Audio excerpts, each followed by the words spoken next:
Hey YouTube, this is Southern Purple One and my good friend Mr. Off Grid from the Off Grid Mountain Homestead. He has made a lot of this possible, so I'm definitely going to talk about off-grid water. I'm going to give you some general concepts, and then what we're going to do is he's going to go do a video and post it on his channel, and I'm going to link it that way, because so many people have questions on, you know, off-grid water, backup water, and he is the brains behind this operation for sure. Without him, yeah, I would have a simple pump and I'd have some simple things, but he gives me the ability to make things not more complicated, but more efficiently run and definitely safer. With solar, you definitely have to be safe. You got to have all kinds of fuses, shutoffs, and with his ability in the off-grid solar, it's definitely given me the capability of doing more. So let me get right into it. I've showed you a little bit on this. The whole system is based on a well, and that's a 6-inch casing.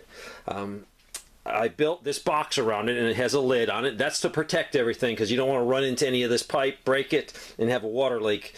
So it's based off of a well. We have a drilled well, and then its first thing is a simple pump. This is a simple pump motor. This is a 12-volt motor. You don't have to have that. You can go just with a simple pump and a handle. And as you can see here, this handle will bolt in here. So this comes off the handle, and then you can pump water from your well. So that's just your first basic. You know, rain catchment's great, having a local source, but being able to get the clean water out of your well is important. So it's based off the simple pump.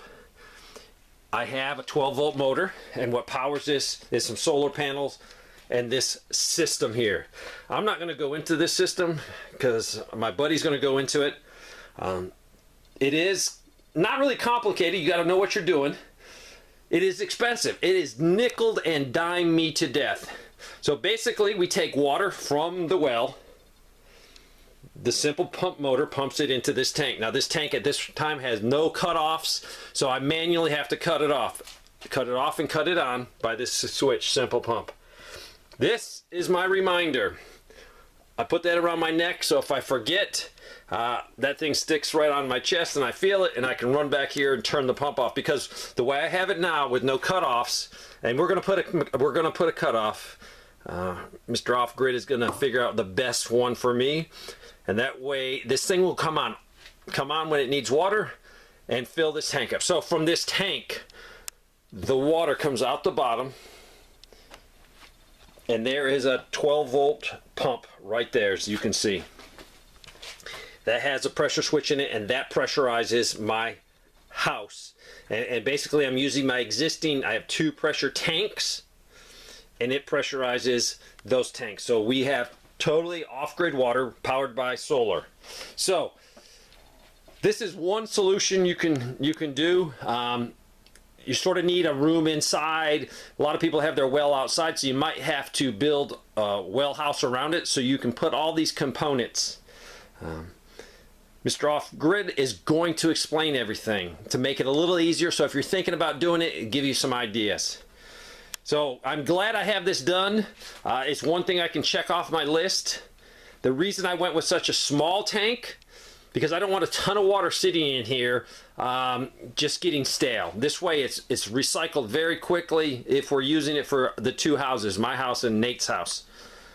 You can go with a bigger tank, and that's not a problem. You can go with a smaller tank. You don't have to have this as complicated. There's easier things to do to eliminate some of these things, like using a power box for your power. But I'm going to let him explain a lot more in the next video he's doing right now, and in future videos to help you get a backup water supply. So I hope this helps. I hope it gives you some ideas. Thanks for watching.